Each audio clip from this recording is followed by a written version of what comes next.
What's up and welcome to 52 Hertz, the Lonely World podcast. I'm your host, Petrice Jones. Twice a week, I chat with the entrepreneurs, activists and youth leaders going against the current to rethink our approach to plastics and environmentalism on a global scale. My guest today is Wanjiku Gatheru, better known as Wawa, an environmental justice advocate, a recent graduate of the University of Connecticut and the first black person in history to receive the Rhodes, Truman and Udall Scholarship. Wawa advocates for disrupting the status quo within the environmental movement, calling for the movement to centre on experiences and expertise of the frontline people of colour, especially black and brown people who have historically been left out. We'll be discussing food insecurity, environmental literacy, and how the erasure of BIPOC voices in the environmental community perpetuates racism and undermines the very goals environmentalists are trying to achieve. I'm your host, Petrice Jones. Welcome to 52 Hertz, the Lonely World podcast. But first, some good news from around the reef. Now, we all know that knowledge is power, but what we don't always consider is how access to knowledge is controlled and how that can be a form of oppression. And this is unfortunately the case when it comes to environmental studies. It's a field often inaccessible to BIPOC communities. But the good news is, we're finally waking up to face these challenges. Journals like Nature are voicing the need for the enterprise of science to end anti-black practices in research. Organisations like the Slow Factory are launching equity-centred open education initiatives taught by and for black, brown, indigenous and minority ethnic communities. Conservation groups like the National Wildlife Federation have pledged to dedicate part of their fellowship and intern programmes to young biologists of colour. And programmes like the Lonely Whale's very own Ocean Heroes Bootcamp, founded in 2018 with the goal to empower youth to take action for our oceans, has provided free, in-depth training to over 900 youth from diverse backgrounds, spanning 40-plus countries and representing all 24 time zones. Initiatives like these are a small but positive start, because when people who have been traditionally excluded from this space become included, they can actually speak for themselves and lead us towards greater level of environmental justice. And that's some bloody good news.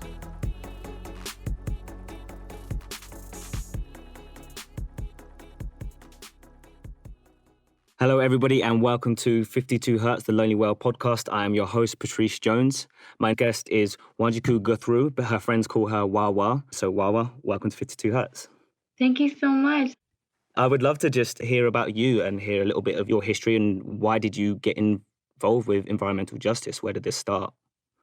Yeah, so I'm 21, and I got into environmental work, I'd say a bit untraditionally, but maybe the more traditional route for other Black and Brown people. I say that to mean that I didn't really see myself as being an environmentalist, nor did I ever conceptualize the environmental movement as a place that I could go to or even call home. So I grew up in the quiet corner of Connecticut, and my family is first generation American family. My siblings and I were born in the States, while my parents actually immigrated here from Kenya. And the Quiet Corner is known for being a really, really beautiful part of Connecticut and being the last, quote unquote, forested area. So I grew up surrounded by wilderness and nature. Even though I had that experience, I still never saw myself in environmentalism because the people that were working at conventional environmental workspaces, the ways that people talked about environmentalism and the narratives that were attached to it didn't really mirror that of my own or those in my family. I always cared about the environment, but I never saw myself as being a part of it until I took an environmental science course in high school in my junior year. And we had an environmental justice chapter. And in that chapter, my teacher so eloquently started making those connections between race, gender, environmental justice. And I began to make those connections. And I was beginning to understand that, say, in the United States, race is the number one indicator of one's proximity to a toxic waste plant. I was really frustrated with that knowledge because it had never been expressed to me. Right. So I kind of went into my college career wanting to make that a conversation, wanting to ensure that other Black people knew how important it was for us to demand a space in the environmental movement, but also ensure that the environmental movement was and continues to be a space that is inclusive and really centers our lived experiences in the way that's really important. So that's really been my entryway and how I want to continue to occupy this movement. So do you feel as though that you're kind of going against the current now? You're disrupting the status quo by being versed in this area. Are you feeling as though this is something that needs to be reflected more and more through the system and more people like you to perpetuate the idea that Black people in nature is important? Yeah, I think it's so important. I've been told this to my face in environmental spaces and workplaces. Well, Black people just don't care about the environment. And I'm like, everyone cares about the environment. I've had to take a step back and be like, okay, wait, I am the only Black person in this space. I am the only person of color in this room. Why is that? And why is it that data tells you this, but also my lived experiences tell me that we talk about environmental attitudes all the time. We care about clean air, clean water, culturally competent, healthy food every single day of our lives. We know that's central to our experiences. Yet when it's transferred into our representation in environmental decision making, we simply aren't there. So, what I'm really excited about in this present moment, that I hope isn't a moment and is a fundamental change in our movement, is that we begin to, one, recognize that we exist. There are some of us in this movement. We may not be as visible, but we are here. We've been doing this work. We talk about this stuff all the time. And two, we need to be providing more platforms for us to be visible, which not only helps us as a movement and really reframing our narratives, but also helps especially young BIPOC folks see that there is a place for them in the movement. And that's so crucial to ensuring that we can really create a climate future worth fighting for. Wow, that's incredible. And how's that going? Is that a frustrating process? I would say it's frustrating, but frustrating is one component of it. Somebody that I look to a lot for inspiration is a climate justice essayist that maybe y'all have heard of. Her name is Mary Annalise Hegler. She essentially talks about her experience as a Black woman in the environmental movement and writes about climate change in a way that made me feel like my climate story was valid. A lot of the frustration that I have from having to force my narrative into spaces isn't just out of anger, it's also out of love. And it's out of love for my family and friends that are Black and brown. It's out of love for my ancestral homeland, but it's also out of love for myself and knowing that if there's a future that I have to fight for, it has to not only involve me, but center me and maybe my future offspring. So I would say it's not just frustration, it's love and oftentimes anger that drives me to be in this space. I can't imagine a climate future that doesn't center Black people. Seeing what that looks like when we have environmental decisions and laws that don't center Black people. You can look at Katrina and see the way that race was an indicator of how people were prioritized and who was getting resources, and just the very violently racist things that happened in the aftermath. If that's what that looked like in 2006, I can only imagine what impending climate disaster will continue to look like, not only in the global north, but in the global south as well. And do you feel that through this process, you've grown in your numbers of the community of people that are becoming involved with this? I think it's grown, and not just grown in terms of people explicitly calling themselves environmentalists or doing explicitly environmental work. It's the reframing, right? I never really called myself an environmentalist. I never claimed that until I was maybe 19. And I did that really intentionally. And that was through reframing what environmentalism looked like. I began to reframe who I consider to be a part of this movement to even begin with. So I often look not just at climate policies or climate scientists, it's looking at social movement leaders, it's looking at abolitionists that may not explicitly call themselves environmentalists, but listening to the words and verbiage that they're using. When you think about abolitionists conceptualizing what a just future looks like, that's the very language that is the basis of a just climate future. I've been getting a lot of inspiration from those untraditional realms, which has really broadened up how I think about who is in this movement. In that vein, sort of magnifying the thing and looking at the big picture, how as a whole is racism completely undermining the environmental movement? What is this history that has been deleted that's kind of stopped us from getting to the place where we're engaging at the same rate as the predominantly, white environmentalists? Yeah, I mean, I'd argue that racism and specifically white supremacy undermines progress, period. But in the way that it operates in the environmental movement, it feels, for me, very, very scary. And I hope it's very scary for everyone, right? Because the environmental movement arguably is a movement that quite literally should involve everyone and every being. The fact that racism, specifically in the movement's history, often goes unaddressed is really troubling. I've been seeing just in that 5 years this reckoning with this history of the fact that a lot of the founding fathers, Madison Grant, John Muir, Thoreau, were white supremacists that had very racialized conceptions of nature and were creating definitions for wilderness and nature that preserved whiteness and excluded Black people, brown people, indigenous people, and anyone that didn't fit their conception of who was worth fighting for. The thing that I think needs to be done more is not just reckoning with that history and verbally acknowledging it, but actually understanding how that history continues to inform the present and continues to exclude people of color. Making that transition is really important to making a truly inclusive movement. And how do you feel like we go about that? That's $1 million question. I'm still trying to figure out what that would look like. This is me exposing myself as a history buff, but I think it begins with reassessing history. We think about the founding fathers of the environmental movement that are still memorialized in our scholarship, in our classes, in the very organizations that we consider to be the big green organizations of our movement.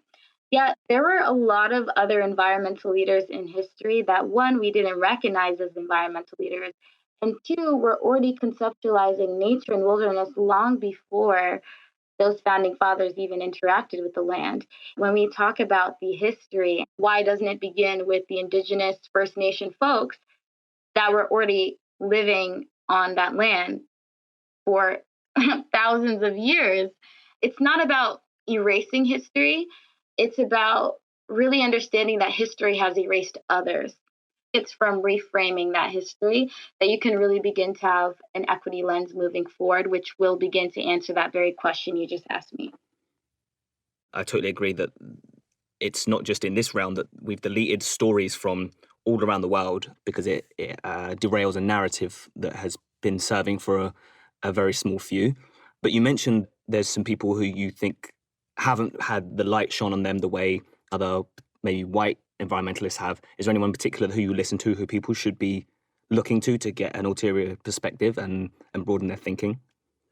Someone that I look up to as a historical figure and as someone that I believe is one of the founding mothers of the environmental movement is Harriet Tubman. And it was really, really great to see actually Audubon, the Audubon Society released an article recently acknowledging and celebrating her as an environmental leader.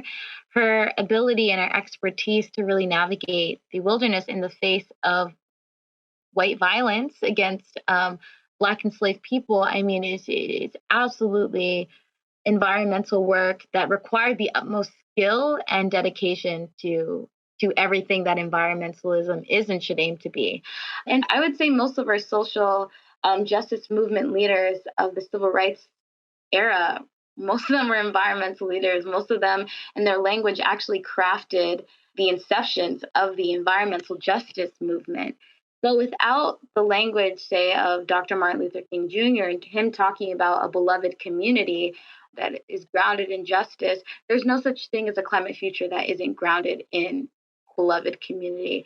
I can make those arguments that anyone that has fought for Black and Brown lives has been an environmental justice activist and has been an environmental leader, because the environment isn't just quote unquote nature or wilderness, but it's ourselves, it's our bodies, it's the places we eat, pray, sleep, it's everything. And excluding that is detrimental to our integrity as a movement, but our survival as well. I think that is the missing link, the idea of oneness and that all these problems are inextricably interlinked. I want to take it back to you and your scholarships, particularly the most controversial one, which is the Rhodes Scholarship.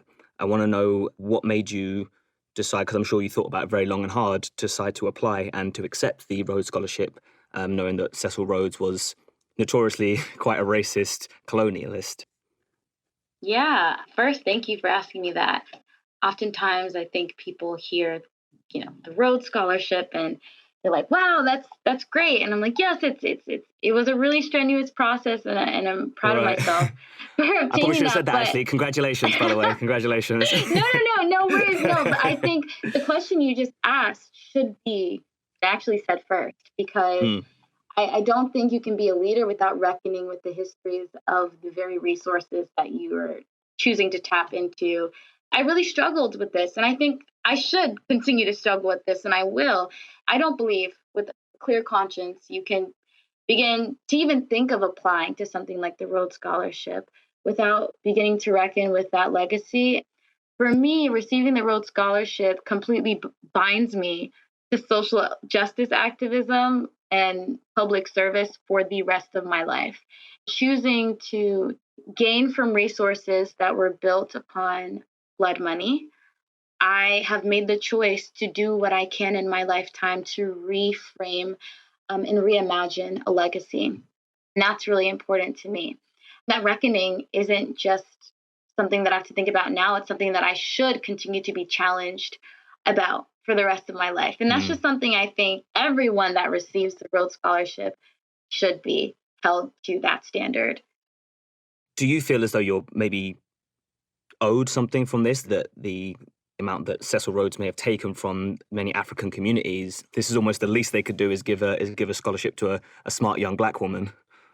At first, I thought that winning the Rhodes Scholarship was just, a win as a Black woman, kind of like, and thinking that he's probably rolling in his grave, thinking that people are winning the award that he quite explicitly gave characteristics for who he envisioned as being the folks to have that scholarship. So I'll claim that. I'll take that as a win. But I think the people that should be most centered in that conversation are Black South Africans. I am a Black Kenyan American woman, and my family's history has been directly impacted by British colonialism, but not necessarily directly by Cecil Rhodes in the exact ways that Black South Africans have.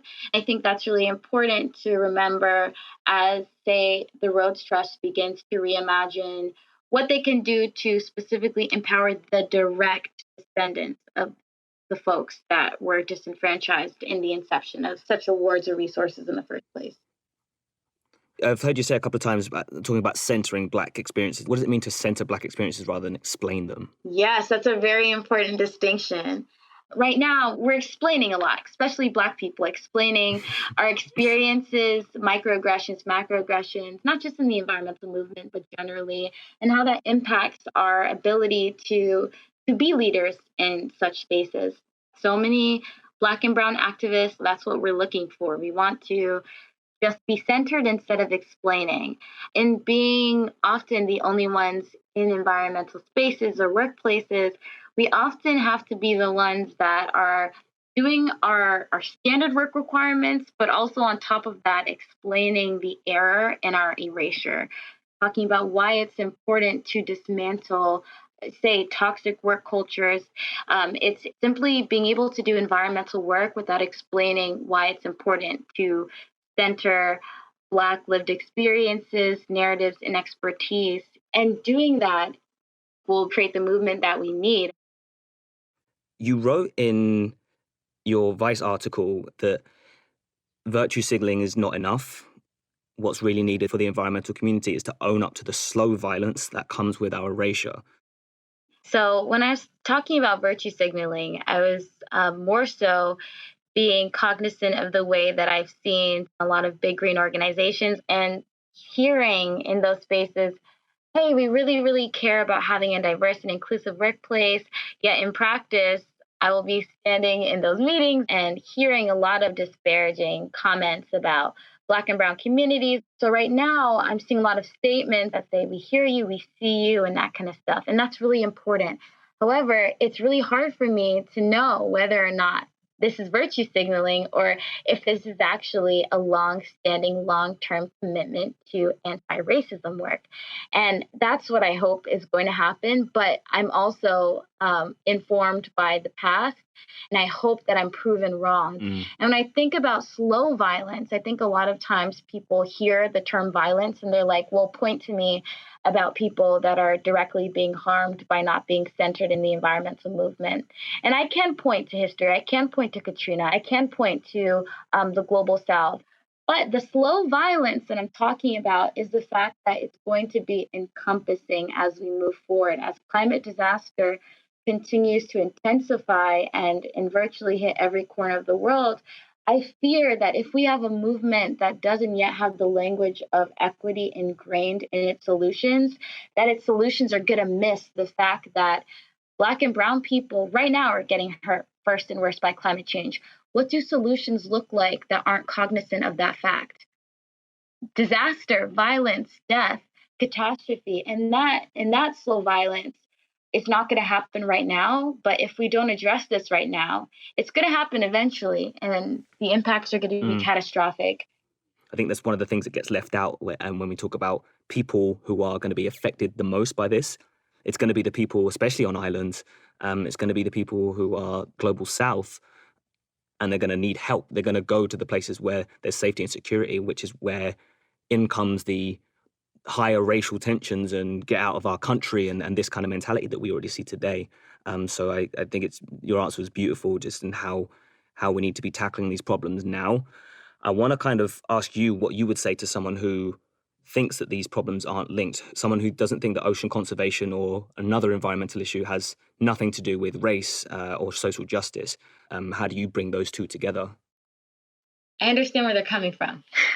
And the reason why is because, no, I understand. I think one is being empathetic, right? I talk about this a lot. I think that climate work, environmental work is the ultimate form of love, not just self-love, but love in general, not just love for yourself, but love for, say, Dr. King's beloved community, which encompasses everyone. So I understand why making connections that people's lived experiences haven't made for them, I can understand why that's scary.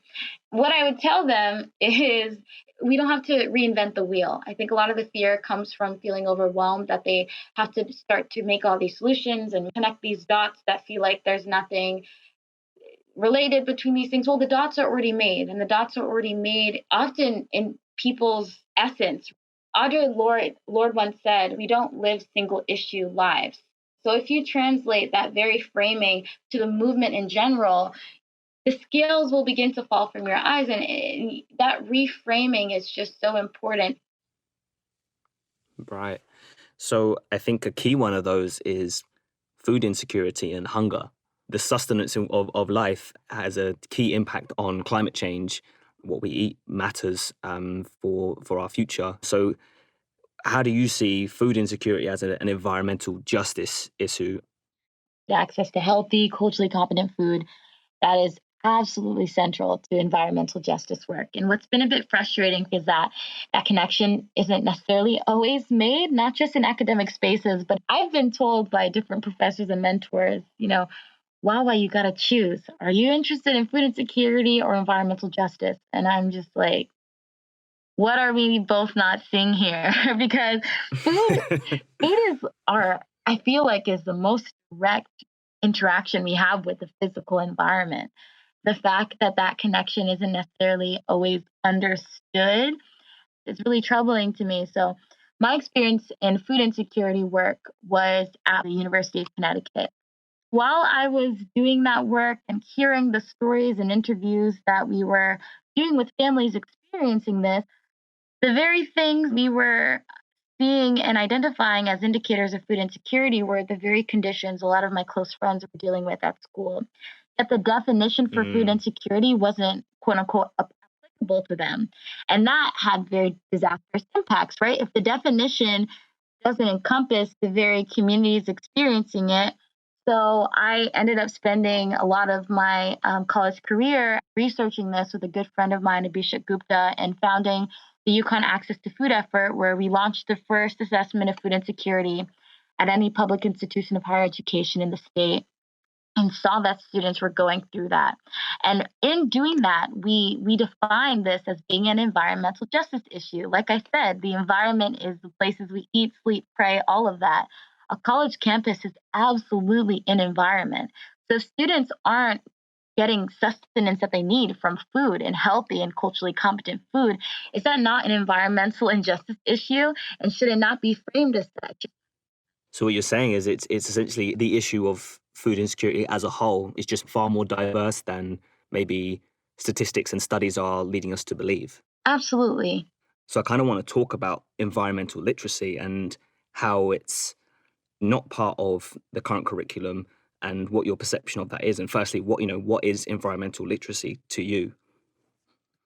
Fundamentally, I think it's just ensuring their education system is equipping the next generation of leaders with the verbiage to talk about environmental issues, because you need that vocabulary to even have the ability to craft the language of solutions. If you don't have the words, you can't do that. And that's really what's important. But environmental literacy must center equity. And do you feel that this should be a fundamental thing that everybody learns from the get-go? Oh, absolutely. Myself with several other student leaders, we were able to be a part of this push to actually integrate environmental literacy within our general education requirements that should be done everywhere. And it has been done elsewhere. I mean, Italy, I believe last year, integrated climate change education within. I heard about that. Yeah, within the education system. And that's absolutely central. When we know that climate change is our greatest existential threat, we need to ensure that young people have the vocabulary to talk about it, but create solutions. Is there any focal points that you advocated for specifically in your time at the University of Connecticut? What did you think should be taught and learned? I mean, I studied environmental studies, so my entire degree was centered around environmentalism and environmental justice. I had that privilege. However, there are so many other fields that will go their entire college career without having that exposure. There are business students, nursing students, students that are going to go on to be lawyers and doctors, and really anyone that are going to be going into these fields that had absolutely no vocabulary or understanding of environmentalism, climate change, any of it. That was very troubling to me, because climate change is and will continue to impact every part of our lives. And it shouldn't just be the quote unquote environmentalists that have the ability to potentially create these solutions, but everyone should have that ability. Wawa, I cannot tell you how much I've enjoyed hearing you speak your mind and your heart. So thank you so much for being on 52 Hertz. It's been a real pleasure. Yeah, it was such a pleasure. Thank you so much. Hey, listeners, just before you go, here's a quick ocean-saving tip for you from our guest. So many different Black women, girls, and femmes from really all around the country were just messaging me and saying, hey, your story really resonated with me. I feel so alone in my classes, in my workplaces, in this movement. Do you have any tips? So some friends and I have actually created this new organization called Black Girl Environmentalist. We're on Instagram. And that's going to be a platform that we're creating for and by us to really center our experiences and expertise as current and future leaders. So I would say go follow Black Girl Environmentalist and stay tuned to the things that we have coming up. 52 Hertz is a podcast from Lonely Whale. Our show is produced by Emma Riley and Mindy Raymaker, with writing from Kirsten Stringer and audio engineering by James Riley. Special thanks to Young Hero, Emmy Kane, Kendall Starkman, and Danny Whitty. Subscribe to 52 Hertz wherever you get your podcasts. I've been your host, Petrice Jones. Thanks for listening. Until next time, tune in to 52 Hertz and tune out plastic.